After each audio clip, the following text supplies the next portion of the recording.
Bring in more revenue while saving money and differentiate yourself from the rest of the pack vying to win those guests by becoming more environmentally friendly. We will show you how easy it is and how cheap it can be, if not free, and share all the opportunities available. So join us each week as we take another step along the green path. That's one more step to differentiate yourself from the rest of the pack.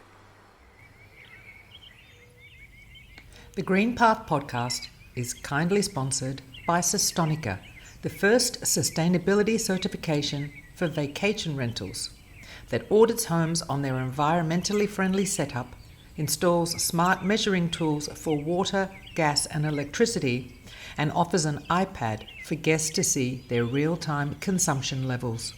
Learn more at sustonica.com. Hi everyone, and welcome to another episode of the Green Path podcast. Well, 2022 has been the year of the growing voice of sustainability in this industry. There is a perfect saying, though, that describes what it's like to educate and engage people in this subject, and it's like pushing uphill. So whose voice was it that finally got the ball rolling? My guest today is the one who stubbornly and tirelessly made that ball roll. More and more people are jumping on the sustainability bandwagon, and there is also a growing number of guests who are looking to stay at an environmentally friendly property. Without his push, even this podcast wouldn't exist. Today, we'll see what else he has in store for us. So my special guest is the one and only Bob Garner. Hello, Bob. How are you? Hi, Deborah. I'm doing great. How are you? I'm good, thank you. I'm good. Bob, let's start off with a view back over 2022. This is actually going to be the final episode for 2022, just before Christmas. So let's have a look back at your 2022 and that of sustainability in the industry. Yeah, it's been a good year. It's been a crazy, busy year, but it's been a good year. So I guess I would come at it from 3 or 4 different perspectives. So first of all would be my perspective of my business here in Italy, Casaldi Fichi. We've been running this for 15, 16 years now, sustainable holiday apartments in Italy. And that's gone great. It's been back to a normal year after the pandemic, and it feels just like a normal year, and everything is pretty straightforward and no great hiccups or challenges because we've been doing it so long. It feels quite natural, and we've got to stay on our game, of course. We can't get complacent, but we're continuing to try and improve and make sure we give great customer service. But that's sort of been going on. And in a way, it's taken a bit of a backseat for me, because I've spent much more of my time now externally around sustainability. And I guess that's taken the form of, as in previous years, but more so, trying to educate and inform and raise awareness of sustainability in the industry, writing about it, coming on wonderful podcasts like this one, blogging, talking at several conferences this year around sustainability, just trying to raise the profile and get more and more people engaged in it. And for the sole reason that, I've done it, I have a successful business based on it, but I need and want other people to be successful, because you can make money out of it. As you know, you've been talking to many great guests on this podcast about this. And so we want our industry to be successful, and they can be, by promoting sustainability, talking about sustainability, branding themselves as sustainable, and that can make a huge difference. So that's been one of my focuses this year, which has been around education and information and just trying to get people much more engaged in the topic. And I can dive a bit deeper into that. And then the other 2 topics that I guess we'll talk about I launched at the beginning of this year, Green VR Events, which is getting our events and conferences to be greener. And that's been going great guns, and I'd love to talk about that. And then this final piece, as we approach the end of the year, is preparing for the launch of EnviroRental, which is going to be the hub, the sustainability hub for everybody in our industry. And we're going to give away these free resources to get everybody started on sustainability and move them from zero to hero around being eco-friendly. That's my overview. Yeah. Well, there was a very, very good video taken at one of the conferences when you were speaking, and you were asking property managers, everyone, to stand up, and those who think it's important, stay standing, and those who are doing something about it, stay standing. And then, obviously the numbers just dropped dramatically. And it is about, first of all, awareness is important, but it is about starting to take those first steps. And this is what I'm finding is the most difficult, because, a lot of people still don't know where to start, or don't know don't have the time. And as I work on this podcast, I'm seeing that there are resources out there. There are people to help you. And, this is the reason for the podcast, and also Envirorentals. So can we actually start with the Green VR events? What is that all about, and how is that helping? Okay, so I came to the conclusion last year that even though I'm spending a lot of time online communicating around sustainability, I'm just one person with one voice, and that isn't enough. And I needed to find a way of amplifying my voice. And so it occurred to me that we've got these amazing, wonderful conferences in our industry, around 50 of them, and they would be a great channel to amplify that voice around sustainability and get the message out to the wider community. Because I see conferences and events as the gateway to a much wider community. So thinking about it, it occurred to me that the big topics in our industry get talked about at conferences. That's one of the main purposes of them. So if we can get the topic of sustainability onto the agenda of these conferences and get these events to also make themselves much more sustainable, as did the Book Direct show, for example, then we hit two things. We get the events to be more sustainable, and we get to communicate sustainability to these property managers and these hosts. And I've been fortunate enough and pleased to speak at a number of the conferences this year around sustainability. And that's great because we get that message out. And so to date, I've got 25% of these events around the world to be sustainable and to put sustainability on the agenda. And that's wonderful. I'm just a volunteer doing this as a little side gig. So that's got us so far, and I'm really pleased with that. And thank you, Deborah and Damien, for supporting this through the Book Direct show, because that's been amazing. You guys have been one of the front runners in this and the leaders, so that's incredible. But there's more work to do, and we'll be doing that through 23 to get more conferences engaged, so that we can get this message out to all of the delegates and all of the stakeholders and all of the sponsors, because it's so crucial that we need to take some steps. They can be a key linchpin in making that happen.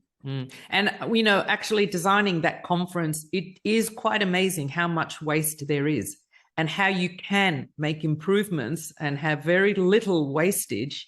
But it does just take a little bit of thought and planning and thinking differently. And it's possible. It's very possible. Yeah, that was a very interesting thing to do for the Book Direct show. And so what we did with the Green VR event, it's very simple, really. We put a playbook together of about 25 actions that an event organizer can take, and they can choose the ones that work for them at this stage, and then start to brand themselves as sustainable, not greenwashing, of course. And then, importantly, putting sustainability on the agenda, getting a speaker up there, getting a panel discussion, get some communication out there, because we need to educate the people who come to these conferences. So it's a really wonderful vehicle. There's much more to do, but I hope we've made a good start. Yeah. I want to talk about Environmental, but I actually want to jump in first with the data that came out from Booking.com today. So this is the reason, besides, cleaning up the planet, there's a very big reason why you might want to become more environmentally friendly. So can you share with us that data that came out today? Yeah, absolutely. I'm just pulling it up on my phone because I don't have it all in yet. That's fair enough. But it's a very growing audience, isn't it?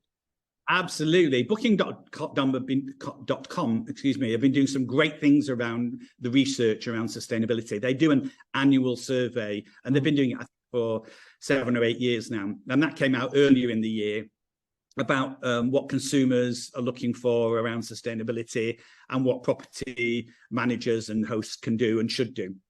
And this is an evolving process. Booking.com have a whole strategy about how they're going to move to put sustainability at the heart of what they do, which is all fantastic.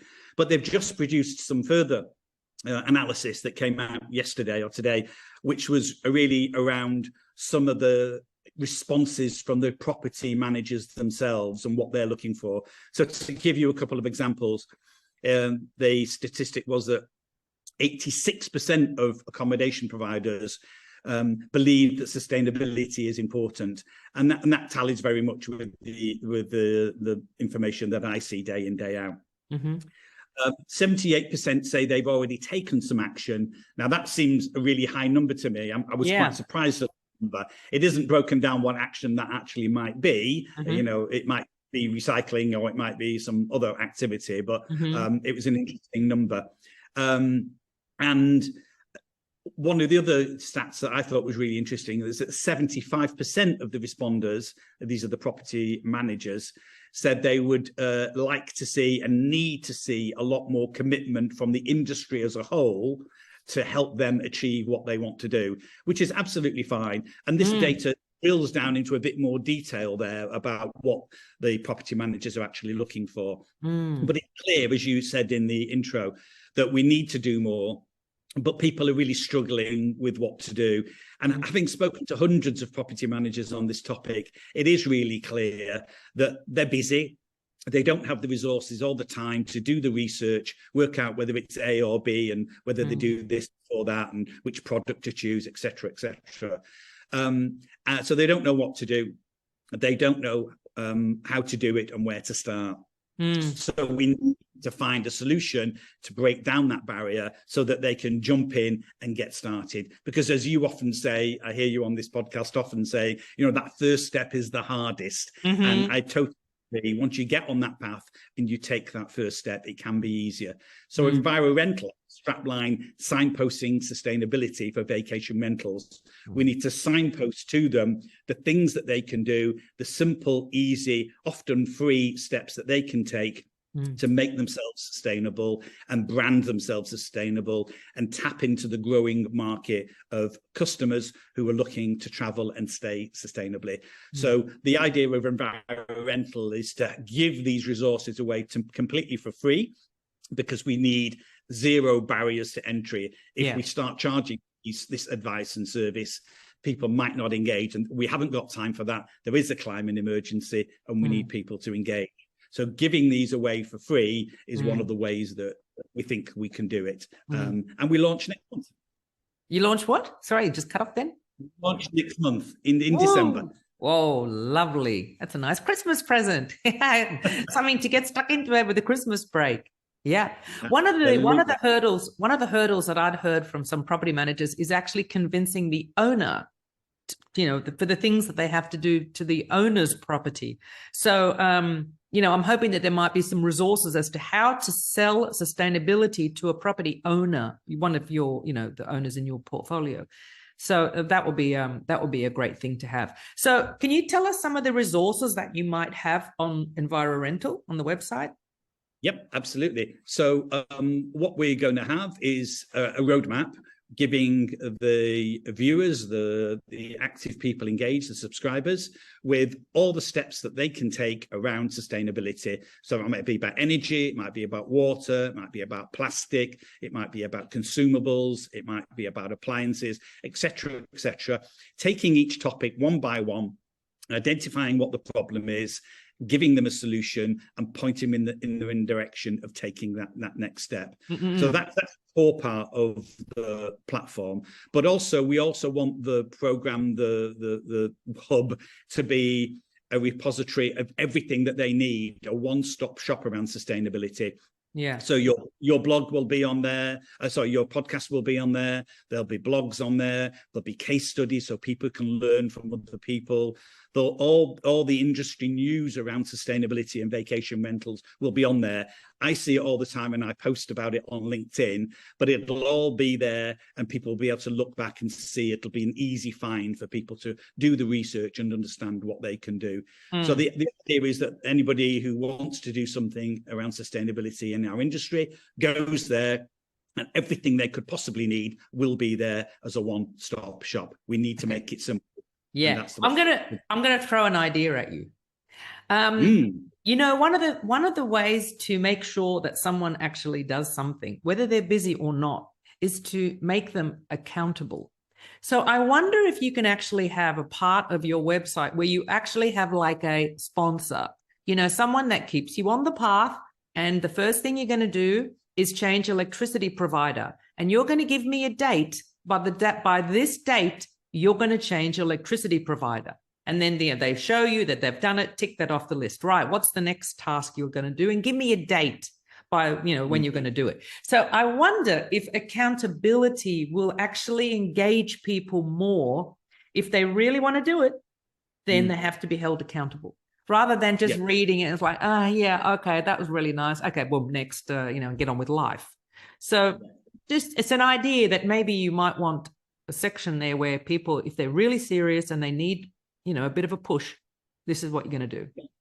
Yeah, it's an interesting point. And I certainly will take that one on board. I mean, what we're doing with the site when we launch will be everything that we think people need as first principles to get going.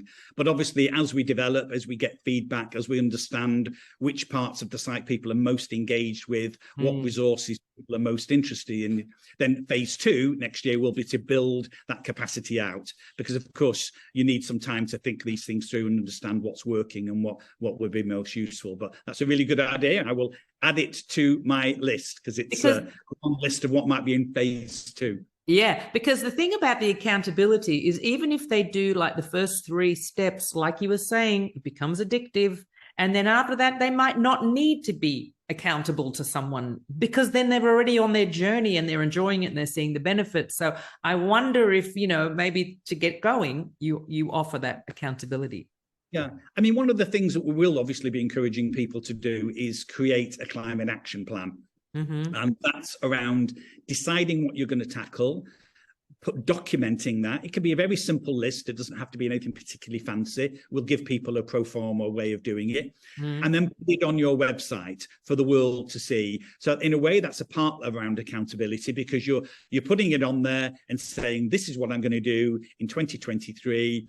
And this is what I might hope to do in 2024. And that doesn't matter whether it's 2 things or 10 things. Everybody can go at a different pace. But climate action plan is a way of being public about what you're doing. And also registering with the Glasgow Declaration, and whereby then the guys at the UN behind the Glasgow Declaration will then come back to you within 1 year of your climate action plan and say, hey, what have you done? Can you report back on this? So they may well be the mechanism of achieving what you've just suggested. Yeah. And the other thing I would say, and I say this every time to people, what's so important is when you do stuff, publicize it, brand your website, talk about it, put it in your digital guide, blog about it, write about it. You've got to be out there and talking about it because you need your consumers, your customers to find you. Yeah. And it's also a great way of doing your part to influence the industry. When somebody sees you're doing something, that might spur them to take some action too. So that's a really crucial part of the process. Yeah. Bob, I'm going to reel you right back because what you've just said actually sounds a little daunting. So for someone new, a climate action plan, and I've seen them online and they're big chunks of text. And I was like, oh, okay, no. And even the Glasgow Declaration is like, hey, what is that? I think even the first step to having a sustainability page on your website and the bullet points of what you've done and what you plan on doing, even if you have it, so, a bullet point with a tick box, I've done this, and you actually have a few more things that you're going to be inquiring about or investigating in the next 6 months, and just have something as simple as that. Whatever your checklist is, your roadmap, okay, I'm going to do these 2 things straight off, green hosting and green energy. Okay, there's 2 things you can do in 2 phone calls. Okay, boom, I'm starting my green page. Yeah. Absolutely. No, you're totally right. And the idea around the climate action plan is really just, and these fancy words, it just means documenting what you're doing. You can do it in a paragraph. You can do it in bullet points. There's no right or wrong about this. It's just about publicizing what you do. It can be as simple as, in 2023, I am doing boom, boom, boom. That is as good as a climate action plan. We don't need fancy words. We don't need a whole spiel around it. Yeah. If people want to put more in there, absolutely fine. I have a climate action plan on my website, Casal di Fichi. But it can be in any form and in any shape you want. The important thing is the documentation of it, the writing it down, the publicizing it is partly around what you were saying around accountability. And saying to the world, this is what I'm doing, saying to your customers, this is what I'm doing. And of course, we do need to really avoid greenwashing. So we don't want people saying they're doing something and then not doing it, because that's greenwashing and we don't want that. So that is a way of accountability, is publicizing it and being clear and honest about what you are doing, and taking some early steps, as you keep saying. Well, you know what? It's come up in another podcast, in one of the other episodes, that you can't greenwash in this industry. If you have a holiday rental and you're saying we've done this, this, and this, those guests who specifically book this property because of these things, if they arrive and you're not doing it, it's going to be in the review. This is going to come back and bite you in the 2 swear words so far this episode. I'm doing well. But it's going to come back and bite you. You know, you can't be greenwashing when you're talking about greening your property, because those people that booked it specifically because you are environmentally friendly are going to pick it up. You can't be lying. Yeah. And you don't want them coming back and biting you on the derriere, do you? No, so that's right. So it will come back. You're absolutely right. It'll come back in the reviews. It might come back because one of your competitors might complain that you're not doing it, and then you get into a whole different array of problems there.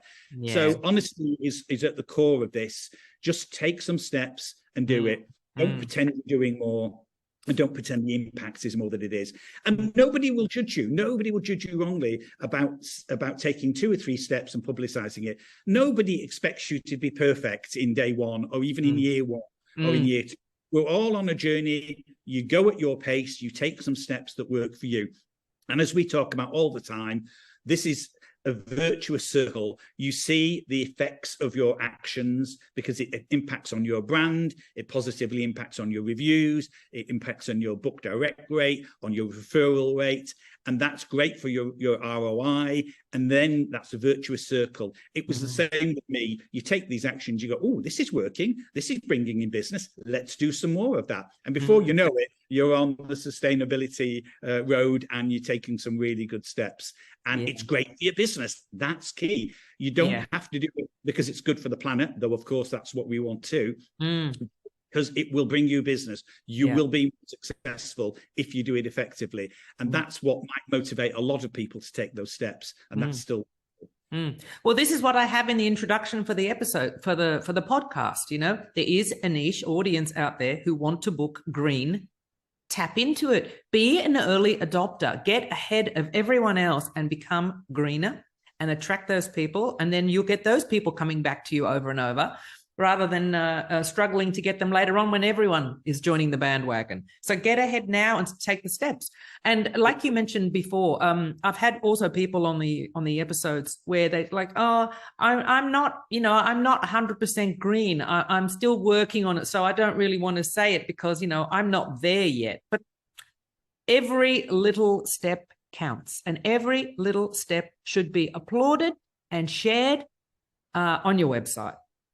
Yeah. Every little step counts. Absolutely. And the younger the audience, the more engaged they are. I was doing a presentation yesterday to the staff at Altido. And of course, they're half my age, they're young people. I'm a bit of an old dinosaur, but they're really engaged in the topic.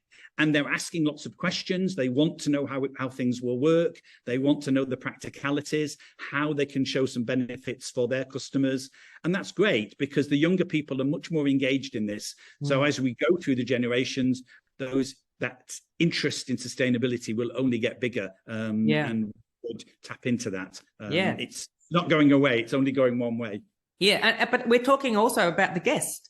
The guests are also, those young people, they're getting older and they're more interested in sustainability, and they're going to be the ones booking your properties. Anyway, they already are, but even the younger generation coming up through, they're all concerned about sustainability and they're going to be the ones booking. So it's time to get on now.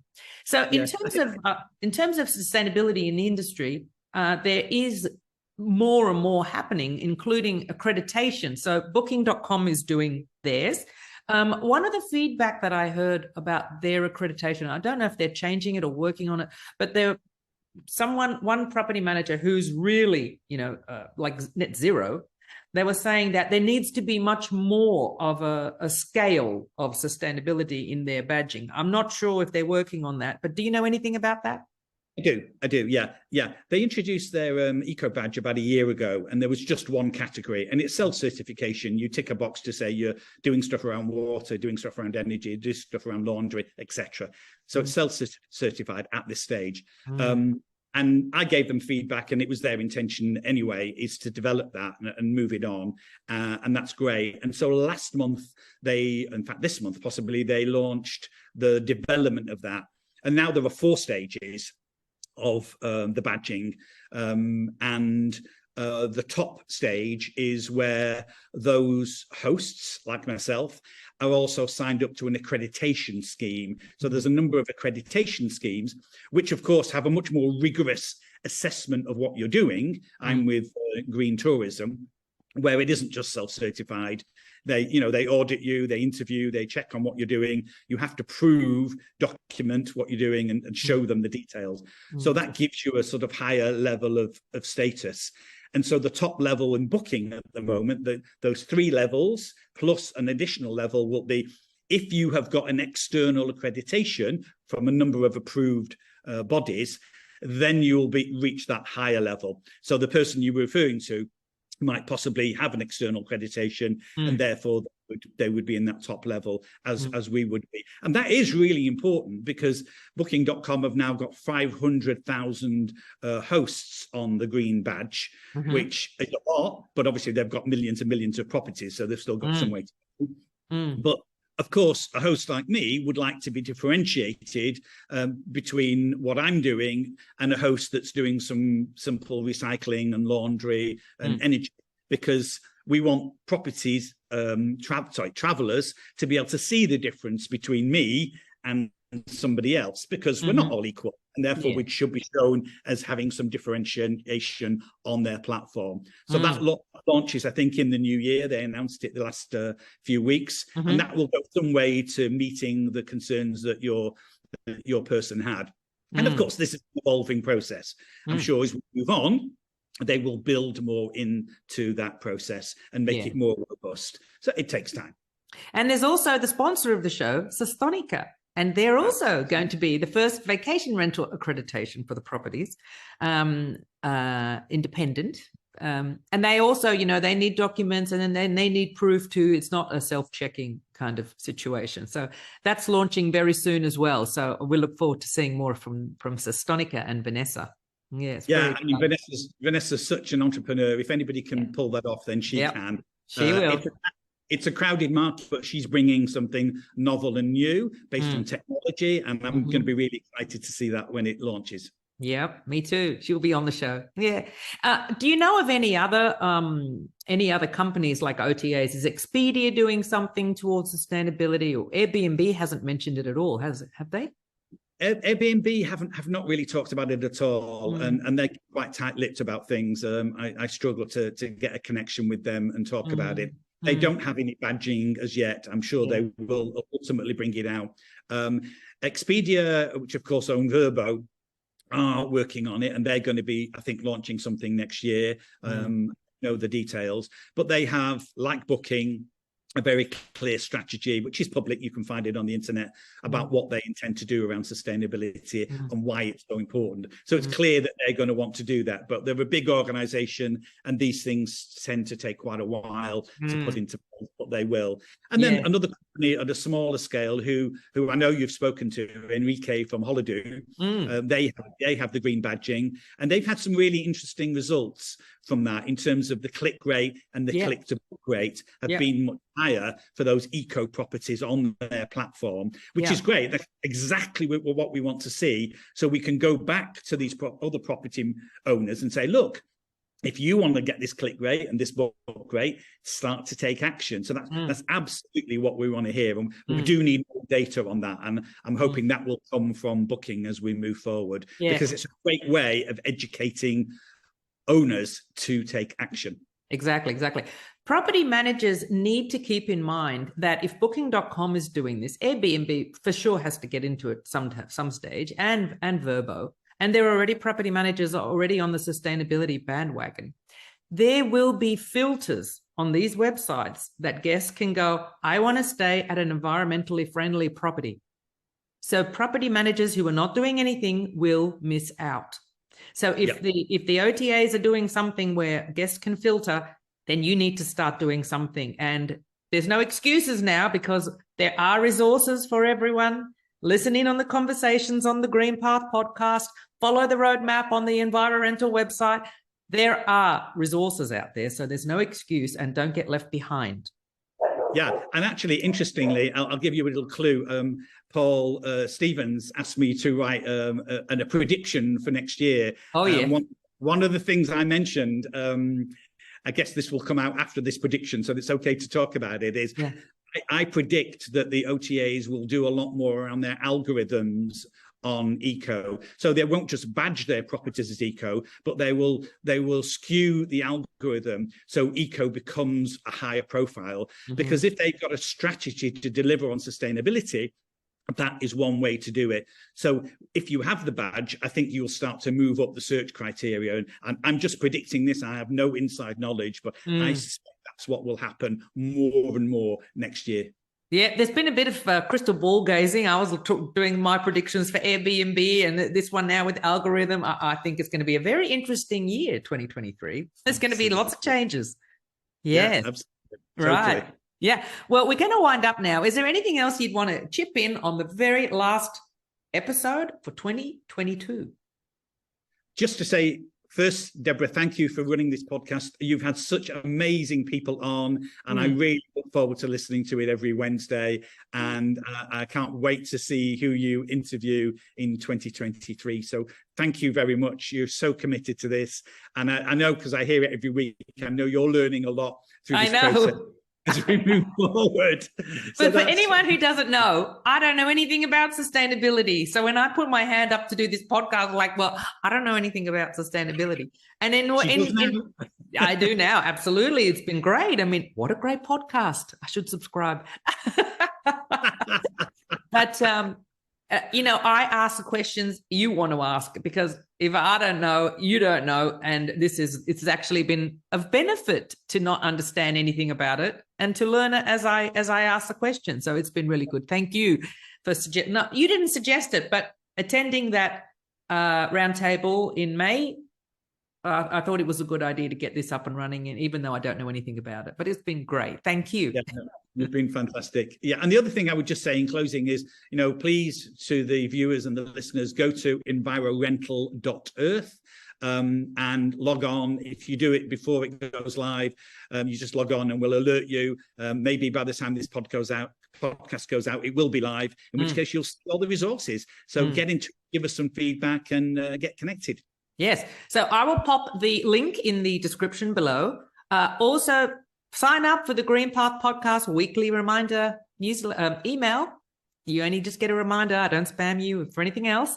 So I'll put all the links in the description below. Bob, thank you very much for a lovely episode, and thank you very much for your time. I know you're very busy. No worries at all. And have a great Christmas. Yeah, you too. And Happy New Year. Ciao. Thanks, Bob. Bye. Bye. Well, I hope you enjoyed that episode and were at least a little bit inspired. If you'd like to catch up on the other episodes that you've missed, just head to thegreenpathpodcast.com. See you next time.